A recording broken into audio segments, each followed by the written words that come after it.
Роўна год таму пахавалі першую ахвяру пасля выбарчых пратэстаў. Александр Тарайкоўскі загінуў каля станцыі метро Пушкінская. Да гэтага часу спадарства вінаватыя, напэўна, ёсць, але яны не знойдзеныя і ніякім чынам не пакараныя, як і ў выпадку іншых смяротных ахвяраў і таксама тысячаў збітых і дзесяткаў тысяч, якія апынуліся за кратамі цягам спадарства гэтага году.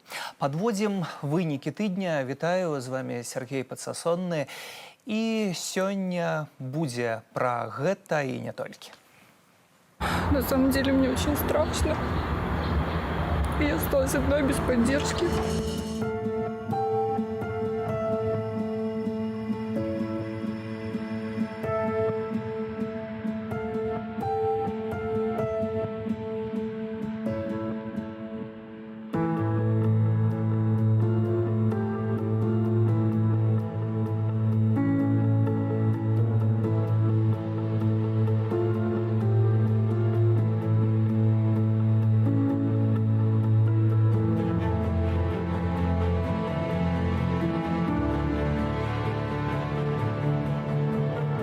Он был очень хорошим человеком, очень. Он добрый был. Мне просто нет уже слов. Просто нет. Ён загінуў, як Жизнеўскі наш у Киеве на барыкадах, і яго таксама трэба было пранесці па ўсім горадзе на руках.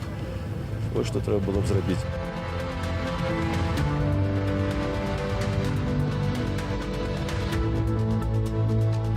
Прежде всего виновата власть и главный ее представитель, естественно, бывший наш президент Лукашенко. Виноваты все. Те, кто исполнял приказ, те, кто его отдавал, и те, кто молчали на дачах. На видео отчетливо видно, что ничего в руке у парня не взрывалось. Отчетливо видно, что он стоял. Отчетливо видно, что он упал. Человек погиб, и до сих пор никто полноценно не извинился. Милиция, все службы на коленях должны стоять у людей, просить прощения. Видно абсолютно, что человек стоял безоружный, и его застрелили.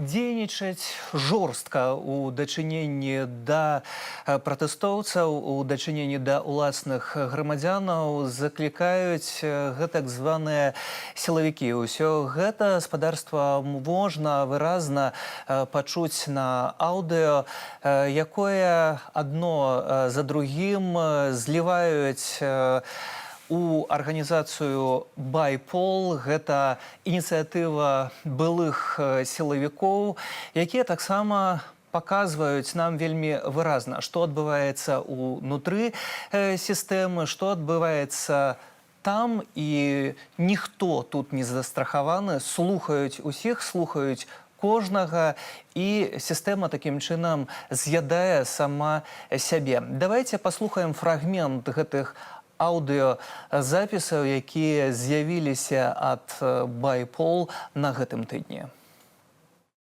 Да, Олег Витальевич. Добрый день, Александр Сергеевич. Добрый. Есть минутка другая?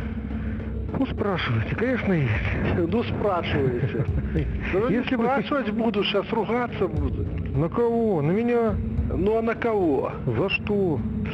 За Делевского. За кого? Направляли вы? Не направляли в отношении его материала? Запрос там напрямую мы не направляли на него. Потому что они нам отказали такого дела. У нас есть документ, прислали. Значит, о том, чтобы мы заканчивали им вот это вот херачить с однотипной фабулой. А поскольку он ровно такой же, как там второй был, у нас же там было двое вместе с этим, то мы подождали от них ответ, что они нас когда послали. И уже, то есть мы как бы ожидали, то есть если они нам скажут, присылайте, мы бы его им заслали. А если они нас послали, то он на распространение. Их же там с такой же фабулой будет человек там, наверное, 1000. И что, мы направлять не будем? Не, ну мы можем направить, ну получим, так сказать, что нас пошлют нахер и в грубой форме, так сказать. У нас и так же, видите, какая проблема, нас он сколько отказывают нам в розыске уже. Есть один вопрос, если пошлют Интерпол нас с вами, Ну. а второе дело, если наше государство нас пошлет. Не, оно, Олег Витальевич, я вопроса здесь нема. То есть, если нужно для прикрытия жопы, я сделаю. Но они прислали гневную бумагу такого плана, что есть понятие... Александр Сергеевич, мне их не до одного места. Ініцыятыва «Байпол», спадар Александр Азараў у нас у студыі. Вітаю вас. Вось гэта толькі фрагмент тых шматлікіх, я так мяркую, запісаў, якія штосьці з'явілася у сеціве, штосьці вы яшчэ маеце, напэўна, і штосьці, што грамадскасць не пачула і не пабачыла. Што гэта азначае, што слухаюць усіх? Ну, вообще, усіх нет, конечно. Всех они слухать не могут. Они слухают только тех, кто наиболее известен народу. То есть те лица, которые совершали преступления в первую очередь, это нужно для сбора компромата, потому что вы видите в разговорах зафиксированы команды совершать преступления, избивать граждан, насиловать, сажать их в тюрьмы там, и так далее. Эта власть собирает именно для компромата, чтобы держать этих людей в узде, и чтобы они продолжали им служить. А также в случае какого-то момента переходного, когда народ придет к власти, власть это может откупиться, к примеру, предоставить эти сведения, выторговать себе какие-то льготы при вынесении наказания. Про якую колькасць гэтых аўдыёзапісаў мы увогуле гаворым? Гэта, не ведаю, десяткі, сотні, тысячы аўдыёзапісаў. Якая колькасць гэтага ўсяго? Прынамсі тое, што вы маеце.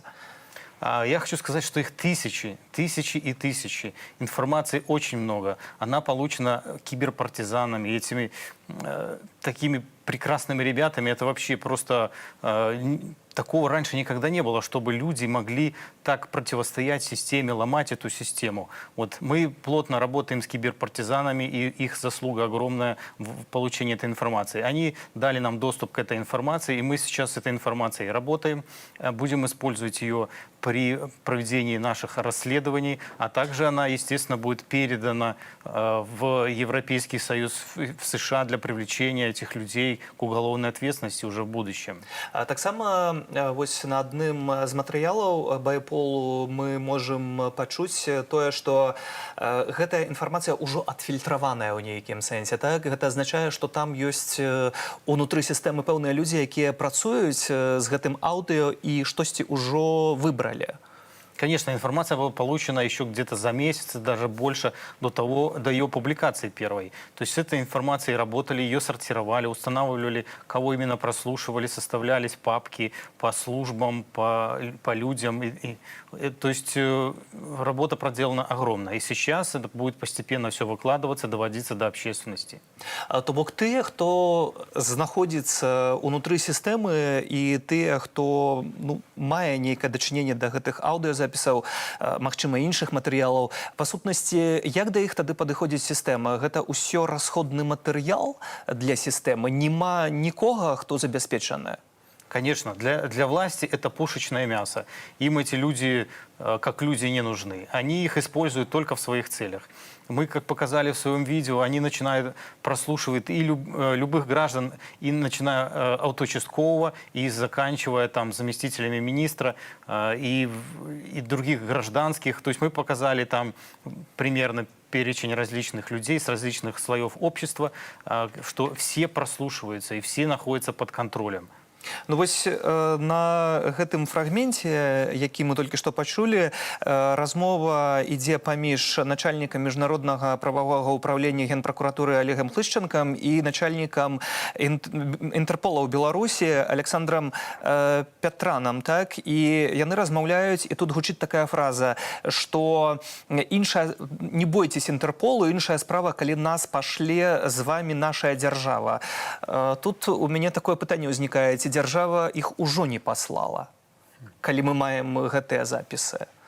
Пока еще не послала, но эти люди, как я говорил, находятся на крючке, и в любой момент она их может, как они выразились, послать. Вот поэтому они боятся только власть, сами себя фактически они боятся. Они не боятся международной общественности, того же Интерпола. Если взять Интерпол белорусский, он имеет двойное подчинение. Он подчиняется Интерполу и также МВД. Но, как видите, МВД превалирует. То есть они фактически сотрудники белорусского МВД, просто каким-то образом служат и касается Интерпола. Вот и их основной из этого разговора видно, что они подчиняются в основном белорусской власти. Ці у гэтай сітуацыі ёсць нейкая рэакцыя, бо безумоўна у гэтым аўдыо вы таксама як байпол хочаце паказаць прадстаўнікам гэтак званых сілавых структураў, што за вамі сочаць, што вас выкарыстоўваюць. Ці ўжо ёсць нейкая рэакцыя? Конечно, сотрудники милиции и других силовых структур возмущены этим, то, что происходит. Они видят, что власть неблагодарна, они им не нужны, они используются как расходный материал.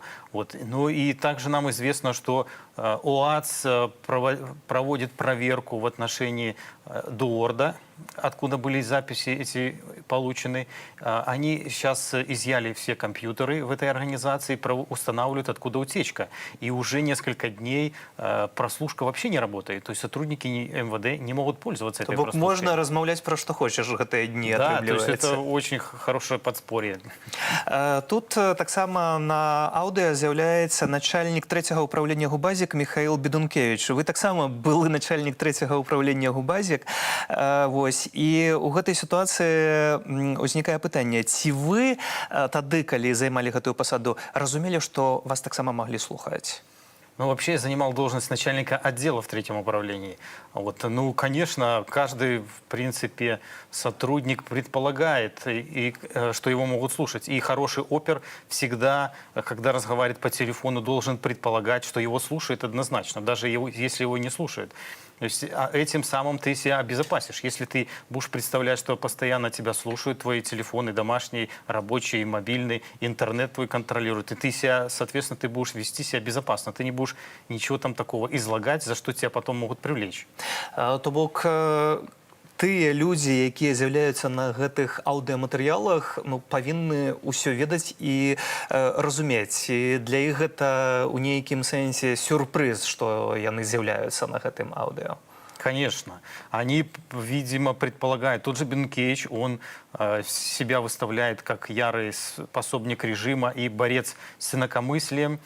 И он, я думаю, не предполагал, что его могут прослушивать. Поэтому он так спокойно говорит такие вещи. И мы, кстати, будем еще выкладывать его разговоры еще в будущем.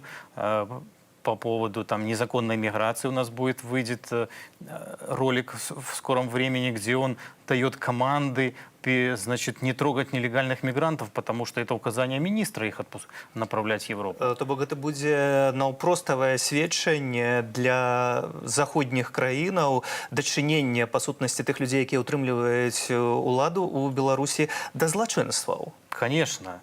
Переправка мигрантов – это организовано белорусскими властями преступление. Это не просто так. Они вдруг неожиданно приехали в Беларусь и все решили попасть в Европу. У нас есть информация, что целенаправленно мигрантов не только привозили, но также их собирали по вузам, по рынкам и вообще по Беларуси, уже живущих здесь иностранцев, и предлагали им выехать за границу. 88 мігрантаў з Беларусі не пусцілі ў Латвію. Гэта толькі за апошнія сотні. Ужо Латвія спыніла 333 чалавекі. У нас таксама ёсць відэо, якое, напэўна, мы можам, спадарства, зараз пабачыць, як памежнікі, альбо гэта ўжо не памежнікі, бо цяжка казаць, што тут памежнікі дзейнічаюць, выпіхваюць так з тэрыторыі Беларусі, каб яны перакрочылі мяжу з Латвіяй альбо з Літвой. Вось гэтае відэа з'яўляецца ўсё часцей. І тут у дзяржаве мы чуем такія абвінавачванні ў бок Літвы ці ў бок Латвіі, што гэта яны там штосьці прыдумляюць, штосьці робяць. Але вось тое, што вы кажаце, сведчыць, ну, зусім пра адваротнае. І тут ужо такое сведчанне, якое знутры сістэмы таксама трапляе. Сапраўды, Як на гэта будуць рэагаваць? Зноў скажуць, што гэта не мы, гэта не нашыя галасы, ці што ў гэтай сітуацыі? Ну, конечно же, власть свои преступления никогда в жизни не признает. Они будут говорить что угодно, лишь бы их никто не привлек к ответственности. И даже тот факт, что первоначально мигранты все именно в Литву ехали, а теперь все резко в Латвию рванули, да, показывает в том, что потоки направляются. Раньше, если я же вот в свое время занимался противодействием незаконной миграции, мигранты ездили, пытались пересечь границу белорусскую в различных направлениях. Не было такого, что они сначала едут в одну страну, потом в другую. Они ехали в разброс, кто куда мог. А теперь видно, что месяц они в Литву, значит, потом стоп, теперь месяц они в Латвию. То есть это государство регулирует потоки. Сначала она их отправляла в Литву, теперь она отправляет в Латвию. Литву они, как они считают, мы уже наказали, теперь давай наказывать Латвию. Ну і Польшу таксама ад часу да часу з'яўляецца таксама гэта нелегальная міграцыя. Яшчэ на аўдыо вы таксама кажаце пра гэта, што ёсць тыя асобы, якія вельмі верныя сістэме і яны мяркуюць, што іх не слухаюць. Ну вось мне падаецца, што няма нікога такога вернага, як камандзір АМАПу Менскага Дмітрый Балаба. Ён вельмі верны на працягу шматлікіх гадоў, таксама міністр унутраных справаў Іван Кубракоў, які атрымаў гэтую пасаду цягам апошняга года. І размову маем паміж імі таксама запісаную. Каго тады не слухаюць? Трудно сказать. Все известные люди прослушиваются точно, и на всех собирается компромат. Таксама тут у гэтым кампрамаце гучыць тое, што раней з'явілася аўдыо, што мала проста біць, мала проста сілы, патрэбныя галовы. Гэта таксама кажуць вядомыя асобы? Ну, я так думаю, это по поводу Бедункевича. Конечно, у них показатели в МВД оперативно-служебной деятельности не изменились. Количество выявленных преступлений и задержанных людей. Им нужно количество. Чем больше они людей, голов, как они их называют, да, привлекут к ответственности, задержат, тем лучше для них, тем больше они получат наград. К примеру, в том же Губопике, если раньше на весь Губопик было 2 кортика награждены, 2 сотрудника за всю историю Губопа. Я слышал только про 2 кортика. Теперь же в период подавления протестов и уже вот в настоящее время там уже этих кортиков, наверное, штук 15 у сотрудников. То есть это вообще невозможно было раньше. Теперь их раздают, это высшая награда МВД. Просто так, всем подряд. Але калі раней давалі гэтыя кортики, што гэта за ўзнагарода, за што можна было яе атрымаць і за што цяпер атрымліваюць, калі параўнаць? Раньше кортики выдавали руководителям за хорошую службу и за раскрытие особо тяжких преступлений, за заказные убийства и другие общественно значимые преступления. То есть нужно было совершить подвиг, чтобы получить этот кортик. Да. Теперь достаточно там задерживать граждан за участие в протестах, и ты получишь как минимум медаль за отвагу и вот как максимум кортик. Спадарожны Александр, таксама год таму, калі вось гэта хваля гвалту крышачку прыпынілася, быў такі момант, што ўсе атрымалі надзею, што можа дзяржава, можа сістэма, сілавікі, яны перайдуць на бок народу, і мы памятаем гэтыя кадры, якія абляцелі таксама увесь свет, калі дзяўчыны абдымаюцца з вайскоўцамі каля дому ўраду, даюць ім кветкі. Як мяркуеце, ці гэта быў такі нешта такое спантанічнае, увогуле атрымалася выпадкова, ці ўсё ж такі спланаваная акцыя дзяржавы? Но вообще, чтобы силовики перешли на сторону народа, им нужен лидер, на сторону которого они перейдут. Если бы в то время был сильный лидер, который призвал переходить на его сторону, ему верили, и у него было уважение и среди силовиков, они бы перешли. Но такого в лидера в то время не было. И поэтому силовики не видели, куда переходить. Просто абстрактно на сторону народа так не получается. Нужен лидер, представитель народа, которому они будут верить. И тогда они перейдут. То бок спачатку б збілі, атрымліваецца беларусаў, а потым перайшлі на бок народу. Ну, те, кто совершал преступления, навряд ли бы перешли, потому что они подлежат уголовной ответственности в будущем, это однозначно. Но те, кто совершал эти преступления, это не большинство силовиков, это меньшая часть. Поэтому основная часть силовиков как раз ничего не совершала. И она, ну и до сих пор она воздерживается от совершения каких-то преступлений и правонарушений. Они стараются саботировать свою работу. К примеру, я вот знаю много случаев, когда отправляют снимать флаги, значит, пишется рапорт, что выявлено, допустим, были такие случаи, начальник ЖЭСа пишет, что у нас на территории выявлено там 10 флагов, на таких-то балконах висят. Отправляют участкового, он пишет рапорт, я пришел, ни одного флага уже нет. Все, никого не нашел. Вы кажаце таксама пра тое, што на той момант не было моцнага лідару, якому б паверылі і на бок якога перайшлі і за которым пайшлі б. А ці сёння такі лідар ёсць? Вопрос интересный. У нас сейчас несколько лидеров, и поэтому, ну, из них я, честно говоря, не вижу того, чтобы кто-то сильно призывал силовиков перейти на их сторону. Вот из действующих лидеров. Но у нас основной лидер, у нас, конечно, Светлана Тихановская, которая избрана народом и которая является нашим флагом. Он, как бы, за ней народ должен идти. Но я считаю так, что мы запустили наш план «Перемога», и который мы будем реализовывать. И при реализации к власти должны прийти, значит, временное какое-то правительство, да, которое должна возглавить та же Тихановская, поскольку она лидер народа, и она признана во всем мире.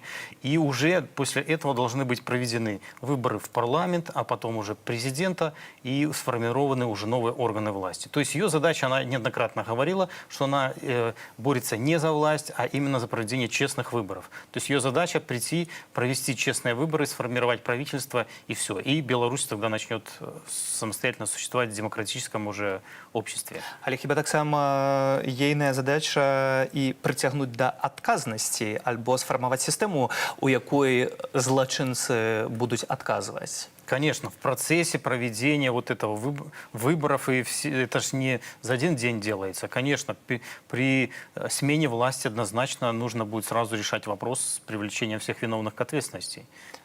Тут таксама, што датычыць плану перамогі, бо ён дастаткова даўно ўжо заяўлены, дзейнічае. Як выглядае тут ваша праца? І таксама зацікаўленасць да яго з боку сілавых структураў?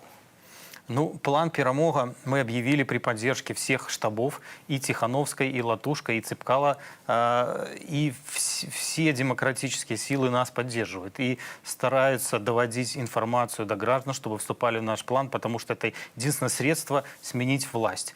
Вот. И если, что со стороны Беларуси, если посмотреть, со стороны Лукашенко, то они считают байпол и план «Перемога» самой главной угрозой. Я знаю такую информацию, что даже в Российской Федерации сейчас создан какой-то штаб такой аналитический, где совместно российские и белорусские спецслужбы занимаются именно планом «Перемога» и байполом. Они видят в нас главную угрозу. Галоўная угроза, пагроза, як вы кажаце, таму што тут таксама палітолагі пра гэта кажуць, што па сутнасці сёння ўлада ў Беларусі трымаецца на такіх структурах, як сілавая, вайсковая, таксама дапамога Расіі, гэта такія галоўныя прычыны. І хіба тут таксама гэта разумеюць унутры ўлады, але тое, што з'яўляюцца такія аўдыёзапісы, пра якія мы таксама з вами размаўляем, хіба сведчыць пра тое, што ўлада ўсё ж таки не давярае гэтаму слупу, на якім трымаецца? Конечно, не доверяют. Мы получаем информацию с любой структуры, в том числе со службы безопасности президента. Эту информацию доводим до граждан, и спецслужбы видят это, что мы владеем такой информацией, которой не должны владеть. И поэтому они везде ищут шпионов. Они сейчас уже массово проводят полиграфы, кто не прошел полиграфы, увольняют сотрудников. То есть власть никому не доверяет, даже тем, кто стоит рядом. Я знаю, что, к примеру, во время выборов у того же Лукашенко во дворце дежурили какие-то наемники, предположительно из России, которые его охраняли даже от своей службы безопасности. То есть он боялся так, что верил, что его могут предать даже ближайшие сторонники. Тое, што начальнік службы бяспекі быў адпраўлены ў адстаўку, гэта выпадковасць цяпер? Ну, ничего случайно не бывает, конечно. Конечно, не выпадковость. Они проводят какую-то работу среди правоохранительных органов, они также обладают какой-то информацией, и, видимо, что-то до него дошло, и поэтому человек пошел в отставку. Хотя не факт, что он его там предал, к примеру. У нас такой информации нет. Но он относится ко всем очень подозрительно, и всех направо и налево, даже можно сказать, обижает своих сторонников тем. Они ему преданно служат, а он раз их уволил и понизил в должности. Гэта вельмі цікавы момант. Атрымліваецца, што мало таго, што гэтыя некаторыя верныя, некаторыя баяцца, але па сутнасці ніхто не застрахаваны. Таксама, бо цябе могуць зняць з пасады, цябе могуць пакараць, і плюс яшчэ на цябе, як вы паказваеце, збіраюць кампрамат, за які давядзецца вельмі сур'ёзна адказваць. Дзякуй вам за гэтую размову. Александр Азараў, спадарства Байпол, былы начальнік аддзела 3-го ўправлення Губазік, быў у нас у студыі у жывым эфіры. І, безумоўна, спадарства чакаем чарговых аўдыо, бо, як чуем, іх вельмі і вельмі шмат. Дзякуй вам за размову і за вашу працу. Год пасля выбараў спадарства і санкцыі шэрагу краінаў супраць рэжыму Лукашэнкі, несправядлівыя палітычныя прысуды – гэта тыя асноўныя падзеі, якія былі на гэтым тыдні.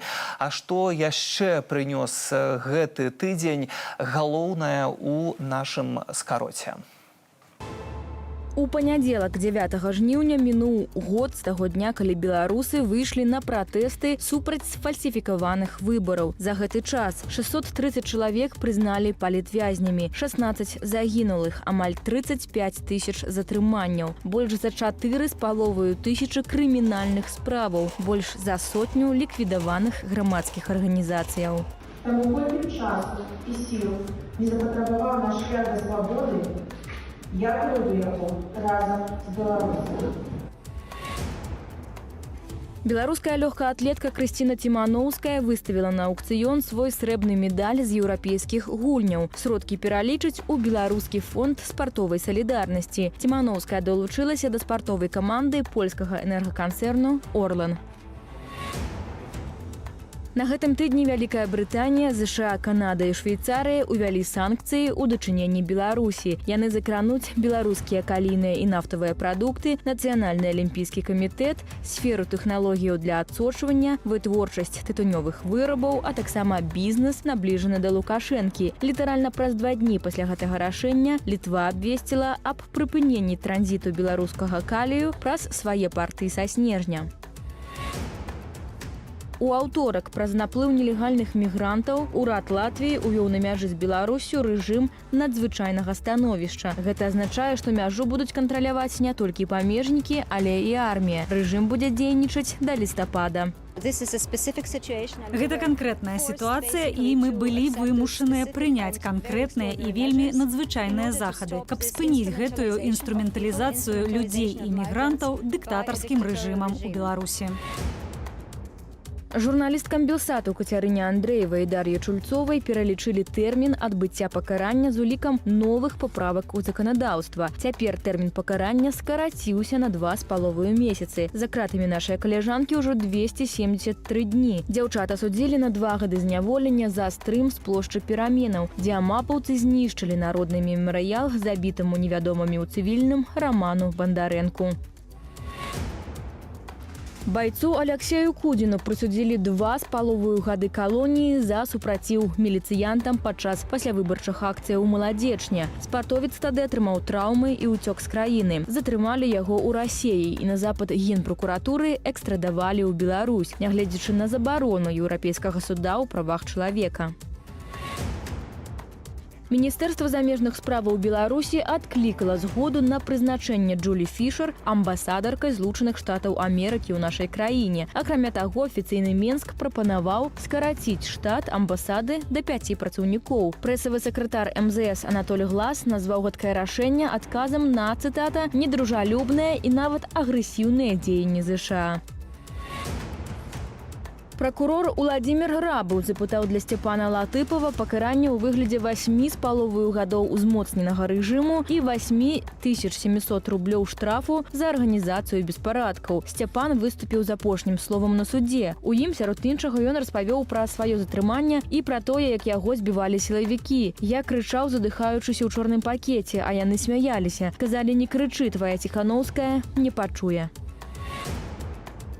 Журналістцы BBC ў Маскве, якая задала Лукашэнку падчас прэс-канферэнцыі пытанне пра легітымнасць, адмовіліся падоўжыць расійскую візу. Гэтае рашэнне тлумачаць адказам на дыскрымінацыю расійскіх СМІ ў Вялікай Брытаніі і адмову выдаваць візы расійскім карэспандэнтам. Расею Сара Райнсфорд павінна пакінуць да канца жніўня. Вы же все извратили. Вы искромсали мой народ, мое государство. Я про себя уже не говорю. И вы это называете прессой? Так я честно сказал, открыто, в отличие от ваших президентов, мы зачистим эту дрянь. И мы ее зачистили. И будем чистить. Набыло моц пагаднення аб супрацы КДБ Беларусі са службай бяспекі Грузіі, якое распрацавалі і падпісалі яшчэ ў 2016 годзе на нявызначаны тэрмін. Но что касается выдачи людей, чего люди опасаются, само это соглашение, оно одно не регламентирует. Также есть другие нормативные акты и международные, которые регламентируют эти вопросы. Я думаю, что это не будет так легко выдать, задержать и выдать граждан, которые обвиняются в Беларуси по сфабрикованным политическим делам. У межах гэтай дамовы бакі плануюць абменьвацца інфармацыяй у сферы дзяржаўнай бяспекі, аператыўна ўзаемадзейнічаць дзеля раскрыцця злачынстваў, у прыватнасці злачынстваў супраць канстытуцыйнага ладу.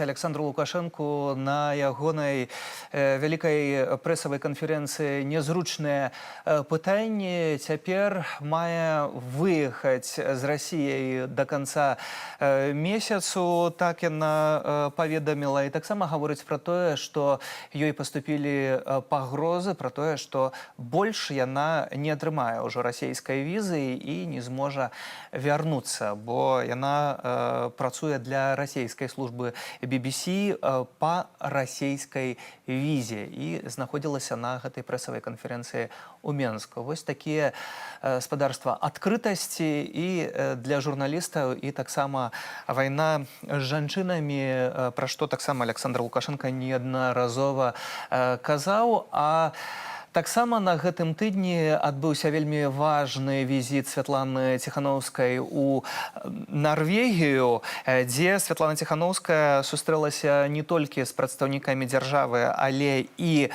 з кіраўніцтвам кампаніі «Яра», якая гандлюе з Беларусь каліем, з'яўляецца бадай галоўным партнёрам Беларусь калія, і ўзнікла пытанне, ці ўсё ж такі спыніцца гэты гандаль, ці не спыніцца. Гэтае пытанне, а таксама іншае, накірую да дарадцы Святланы Ціханаўскай. Франак Вечорка ўжо цяпер на сувязі. Вітаю. Добрый вечер. Франак, Нарвегія – гэта, напэўна, галоўная падзея гэтага тыдня у вашай камандзе. Якія галоўныя вынікі? Несумненна, паездка ў Нарвегію тычылася кантрактаў Яры з Беларусь каліем, але таксама правялі перамовы шчодо ўзняцця беларускага пытання на Радзе па бяспецы ААН. На перамовах з Ярай гаворка ішла пра тое, як і калі Яра павінна прыпыніць супрацу з Беларусю. Наша пазіцыя была абгрунтаваная пазіцыяй стачкома, які ўжо некалькі месяцаў патрабуе цалкам разарваць гэты кантракт. Мы вялі перамовы пра тое, каб Яра прыняла да ведама сітуацыю з санкцыямі, сітуацыю з парушэннем правоў рабочых, з масавымі рэпрэсіямі, у тым ліку супраць медыяў. Здаецца, нашы аргументы былі пачутыя. Яра ўзяла паўзу, каб узважыць. Іхняя аргументацыя таксама мае месца, мае права на існаванне. Яны казалі пра кантракты, пра свае абавязальніцтвы гандлёвыя, а таксама пра тое, што частка незалежных прафсаюзаў просіць Яру застацца. Ну і гэтае самае пытанне мы падымалі з міністркай замежных справаў, з дзяржсакратаром Нарвегіі, паколькі амаль чвэрць акцыяў Яры з'яўляюцца дзяржаўнымі.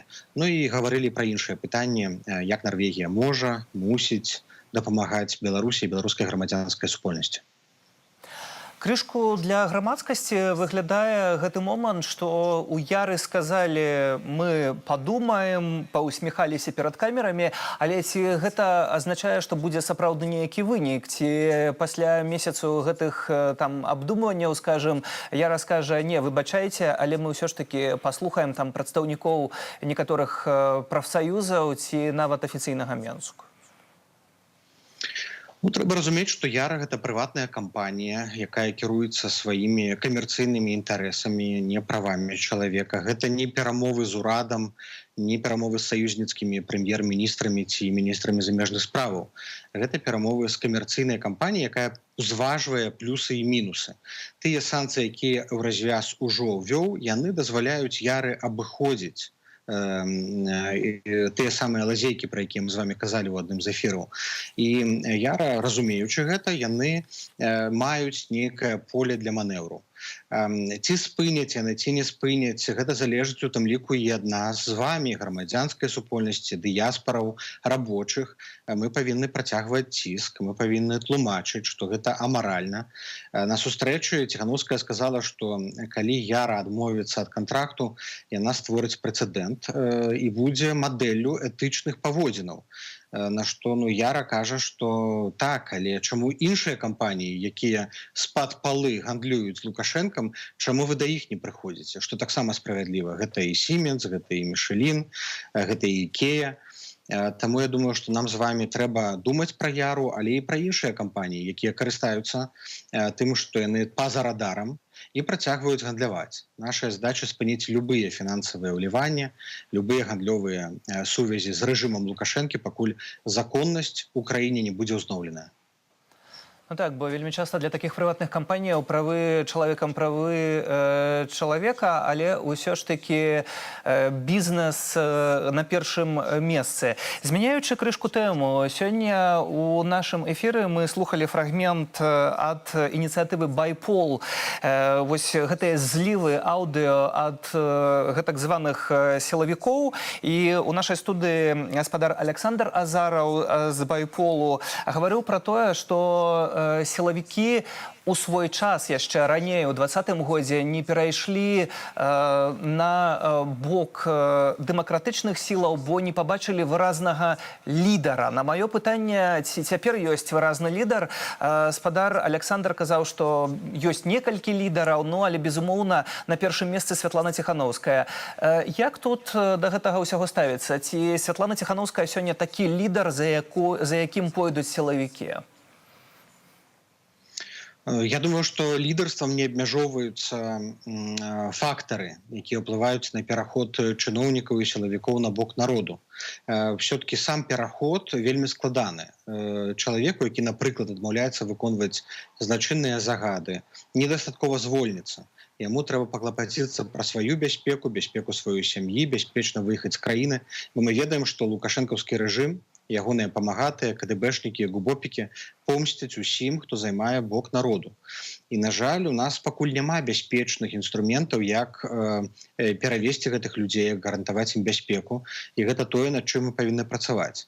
Плюс мы памятаем, што найбольшая дынаміка ў пераходзе на наш бок была падчас акцыяў пратэсту, а таксама падчас нейкіх важных міжнародных падзеяў. Летась гэта былі пратэсты, гэта быў народны ультыматум, сёлета гэта быў Пратасевіч захоп самалёту, таксама санкцыйныя спісы, 4-й пакет, сектаральныя санкцыі. Тады людзі ў сістэме пачынаюць выразна думаць па чыім жа я баку хачу аказацца. У падручніках гісторыі, дзе маё імя будзе стаяць, як тых, хто трымаўся Лукашэнкі да канца, ці як тых, хто заняў бок народу. Наша задача ствараць такі ціск і ставіць іх перад выбарам, на чыім баку яны хочуць быць. Лідарства мае значэнне, але гэта не ключавое. Святлана Ціхановская, безумоўна, такім лідарам з'яўляецца, і кожны сілавік, які хоча перайсці, яны выдатна ведаюць, да каго звяртацца. Сёння стаўкі, калі ўсё скончыцца, ўжо не ставяцца? Стаўкі на што? Стаўкі прагнозы ў сэнсе? Так. Тут не стаўкі трэба ставіць, а трэба ствараць нагоды і трэба ствараць рэальнасць. Таму што зараз мне здаецца, што усе перайшлі ў рэжым чакання, але, ведаеце, рэжым чакання не заўжды вядзе да пераменаў. Тут трэба узмацняць ціск і ствараць такія ўмовы, пры якіх наша перамога будзе непазбежная. Часам гэта рызыкоўна, часам гэта вельмі складана, асабліва ва ўмовах штодзённага тэрору, але трэба шукаць новыя формы, крэатывіць, ні ў якім разе не ўпадаць у адчай. Я ўпэўнены, што гэтая восень будзе ключавая, вырашальная, з розных прычынаў. Найперш, санкцыі, якія ввёў еўразвяз, нарэшце будуць мець эфект, і яны будуць адчувальныя. Варухнецца і беларускі рубель, бліжэй кастрычніка і бліжэй зімы, тым больш. Безумоўна, Лукашенко са сваім тэрорам не зможа доўга утрымліваць функцыянуючую дзяржаву. Яму трэба будзе рабіць нейкае альбо адкручванне гаек, альбо хаця б нейкую імітацыю саступак. А любая саступка можа прывесці да абсалютна нечаканых наступстваў, вынікаў. І мы бачым, што нарастае незадаволенасць унутры ягонага апарату. Памятаеце, раней былі тысячы людзей, якія былі пры карыце, якія карміліся з гэтай сістэмы. Была такая непісьмовая дамова, што мы прызнаем Лукашэнку, і пры гэтым ён дае нам зарабляць, функцыянаваць, кіраваць. Зараз кола тых, хто пры карыце, звузілася там да 5-10 чалавек. А тыя, хто згубілі доступ, яны вельмі пакрыўджаныя. Яны зараз баяцца сказаць, але ў любы момант, пры першай жа нагодзе, яны дадуць знаць. І я думаю, што восень нас чакаюць і гучныя заявы, і перастаноўкі. Я думаю, што і пераходы тых людзей, якія яшчэ нядаўна былі лукашыстамі. Таму трэба рыхтавацца да таго, што сітуацыя можа пайсці вельмі хутка па новым сцэнары. Трэба зрабіць так, каб гэты сцэнар быў намі пралічаны, падрыхтаваны, і ўсё гэта вылілася ў нейкую ясную канву, якая прывядзе да новых выбараў, а не пайшло ў бок хаосу. Год таму пасля гвалту абдымкі з гэтак званымі сілавікамі і кветкі для іх пацалункі, гэта што, спланаваная акцыя ці памылка? Ніхто не ведаў, што адбываецца. Гэта на тэму, што рэвалюцыю трэба рыхтаваць, і не было планаў рэвалюцыі. Рэвалюцыю немагчыма спланаваць. Можна пралічыць варыянты сцэнараў, але іх часам бывае 1000. 9-12 стала сюрпрызам і для Лукашэнкі, і для Расіі, і для саміх беларусаў.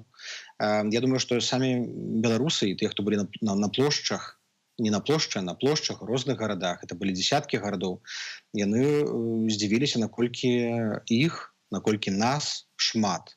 І сілавікі, і тыя, хто прымалі рашэнні, яны былі разгубленыя. Ім трэба было нешта рабіць, ім трэба быў час.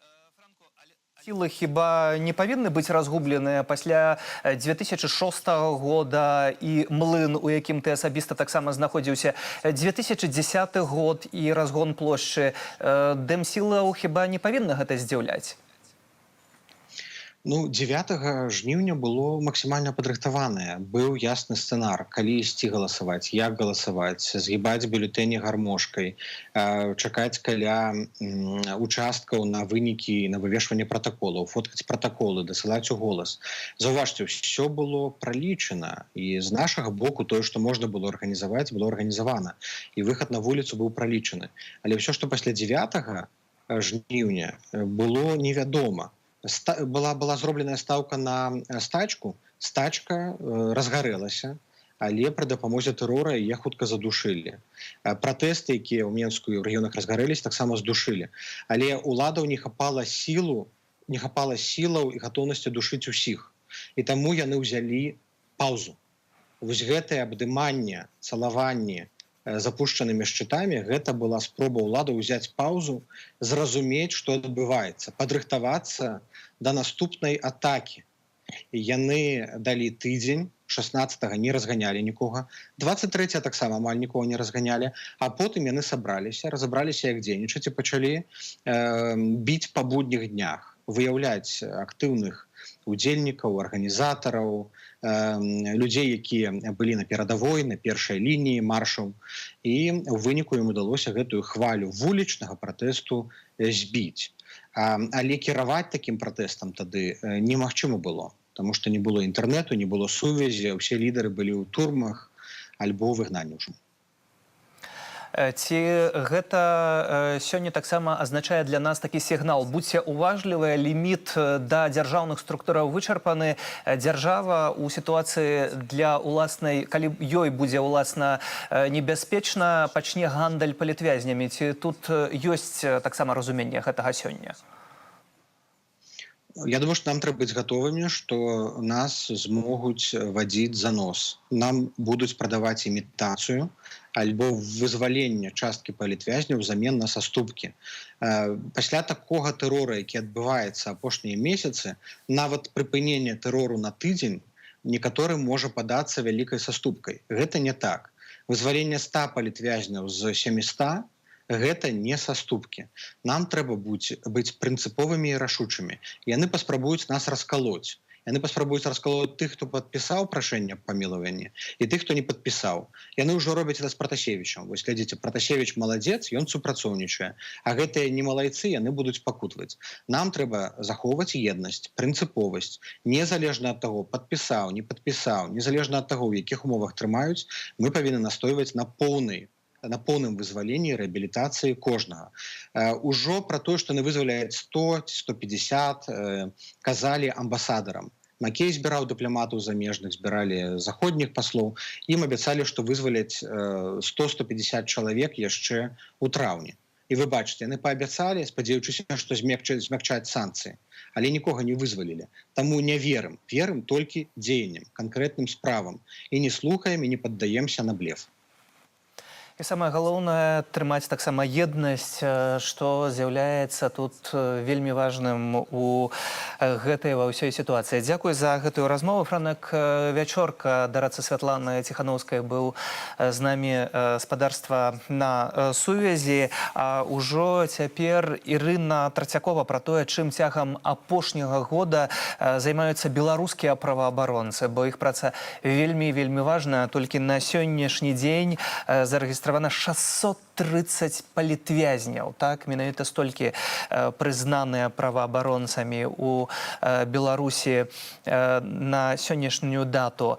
І таксама, як працуюць праваабаронцы ў Беларусі, як яны працуюць у вымушанай іміграцыі, многія як выязджаюць пасля пераследу рэжыму Лукашэнкі. Сама Ірына Трацякова цяпер знаходзіцца ў Кіеве і працягвае дапамагаць беларусам.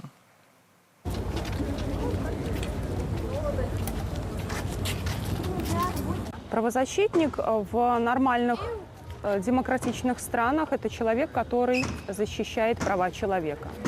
Так как у нас на национальном уровне огромные пробелы и казусы в законодательстве, то правозащитники оказывают любую правовую помощь населению.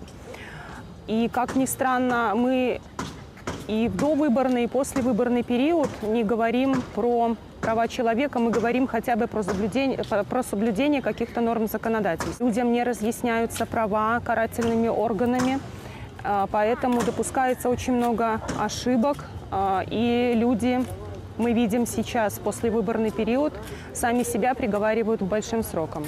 Они не понимают, что имеют право на защиту, они не знают, что у них есть статья 27 Конституции Республики Беларусь – это право не свидетельствовать в отношении себя и своих близких. Я являлась волонтером Белорусского Хельсинского комитета с 2016 года, а с марта 2019 года я являюсь членом Белорусского Хельсинского комитета. Когда посадили под стражу Бабарыка, 18 июня случилась цепь солидарности в Минске. Это первая массовая манифестация уличная. И 19 июня это случилось в Витебске. Тогда была задержана я, и мне было вынесено постановление о штрафе в размере 20 базовых величин. Но дело в том, что я являлась аккредитованным наблюдателем, и на тот момент я поняла, что если меня, наблюдателя, задержали, то что дальше начнет твориться ад, если уже было не до законов. И какие-то моменты были в доэлекторальной кампании, когда еще началось только формирование областных комиссий по выборам. Еще где-то прослеживалась надежда, что из-за такой массовости, может быть, что-то где-то начнет меняться к 9 августа. Очень много того, чего не предано огласке, чего мы не знаем. Потому что даже по опыту последних нескольких месяцев находятся в базах, когда заявки поступают в BuyHelp, мне ребята говорят, вот семья, где сидит человек уже в местах лишения, уже приговор вступил в законную силу, а о нем никто ничего не знал. То есть это уже на тех этапах, когда и обжаловать ничего невозможно, и получить какую-то правовую помощь на стадии досудебного следствия, на стадии судебного следствия, чтобы поддержать семью как-то информационно, даже банально люди не знают, что родственнику передать в СИЗО, что там запрещено, что там разрешено. Смысл в том, что как пострадавших мы узнаем уже потом со временем, что они были, и у них травмы есть такие, последствия от которых остались до сих пор. То есть это какие-то тяжелые поражения кожи, мышц, это переломы, которые не остались без следа. И вот они только сейчас нашли в себе многие силы для того, чтобы документировать события, которые происходили в августе, и для того, чтобы во-первых, придать огласке, потому что психоэмоциональное состояние было настолько плохим, и вот они только сейчас решились к годовщине происходящего. Тогда они решились рассказать о том, что с ними было. А с другой стороны, тогда мы не понимали, что будет дальше, что катастрофа это была еще не совсем катастрофа. Потом начались убийства, потом начались смерти в тюрьмах. То, что поуезжали правозащитники, слава богу, многие успели. Это дает огромную поддержку белорусам, как в Беларуси, так и за ее пределами. Это работа с релокантами, это сохранение их психического здоровья, это сохранение их семей, родных и близких в Беларуси. Я держалась до последнего. Естественно, я оглядывалась, где там едут синие бусики тонированные. Это было непрерывно каждый день, потому что мы понимаем, чтобы задержать, причин не надо, причины поводов совершенно не надо. И был, конечно, вариант, либо меня задерживают, я сажусь в СИЗО, либо был вариант продолжать помогать людям дальше. Но вот эти обыски, которые в 7 утра начался у мамы обыск, и потом я уже поняла, почитав интернет, что это 93 обыска, это вся страна. Чем это было чревато? Ни у кого не было никакого статуса. Из тех семей, людей, офисов, где проходили обыски и изъятие всего денежных средств, карточек, техники, оборудования, гаджетов, носителей, было изъято все везде, и статуса никакого не было. Мы понимали, что здесь закон не работает, и в любой момент может произойти абсолютно все, что угодно. И в этот момент я приняла решение покинуть страну. С тех пор работы стало еще больше. Я думала, что здесь как-то немножко, может быть, можно будет прийти в себя.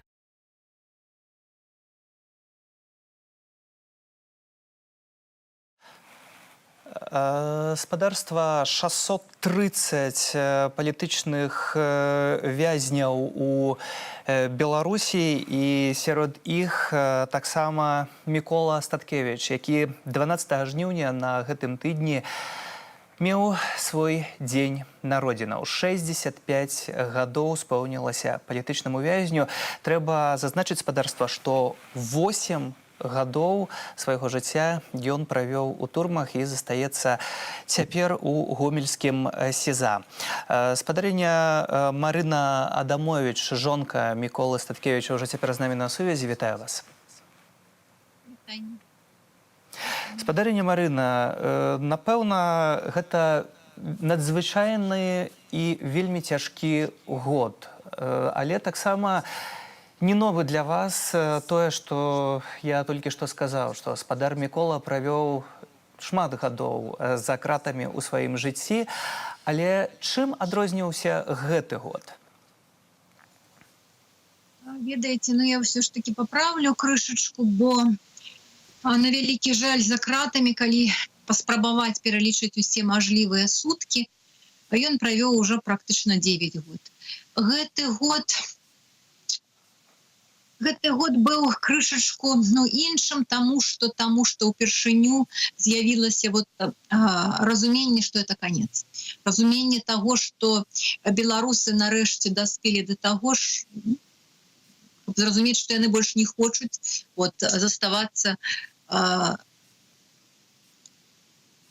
у тых умовах, у якіх яны пражылі апошнія 26 год. Гэты год — это велізарная салідарнасць. І яшчэ раз скажу, вялікая надзея.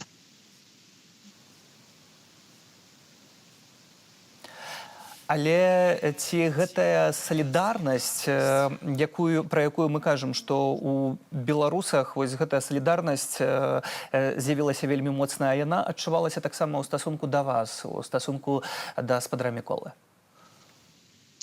Вы ведаеце, я не магу сказаць, што я раней не было. Салідарнасць была заўсёды. І я недарэмна вельмі часта цытую Мікалая: як толькі з'явіцца надзея, вы не пазнаеце беларусаў. Мы гэта адчувалі і на працягу ўсіх мінулых гадоў. Мікалай нават смяяўся, што з ім немажліва хадзіць у краму, бо людзі імкнуцца зрабіць нейкую зніжку, зрабіць нешта прыемнае. Але, безумоўна, салідарнасць, якой так шчодра дзяліліся ў гэтым годзе беларусы, яна закранула яна. Ніякія высілкі ўладаў не могуць яе знівеляваць, знішчыць. Спадар Мікола застаецца ў гомельскім СІЗА. Таксама адвакаты падпісалі паперы пра неразгалошванне. Па гэтаму інфармацыя дастаткова абмежаваная. Ці ўсё ж такі ёсць нешта апошняе, што мы павінны ведаць? Як сітуацыя? Што перадае з-за кратаў спадар Мікола? Па-першае, ён напісаў мне ў адным з апошніх лістоў пра тое, што трэба разлічваць на вельмі доўгі гэты судовы працэс, што ён можа дацягнуцца там не проста да восені, а можа нават і там да канца восені. І раіў мне берагчы сілы. І па-другое, ён, безумоўна, адрэагаваў на, скажам, істэрыку, якую ахапілі дзяржаўныя СМІ, а на іншых у яго ўжо не засталося, з нагоды санкцый. Ён напісаў так, што калі вельмі доўга, нахабна, цынічна парушаць правілы цывілізаванага свету, то самае меншае, што мусіць зрабіць свет, адмовіцца ад любых стасункаў. І ён не лічыць гэта, ў прынцыпе, санкцыямі, а толькі рэалізацыяй біблейскага запавету «пазбягай зла».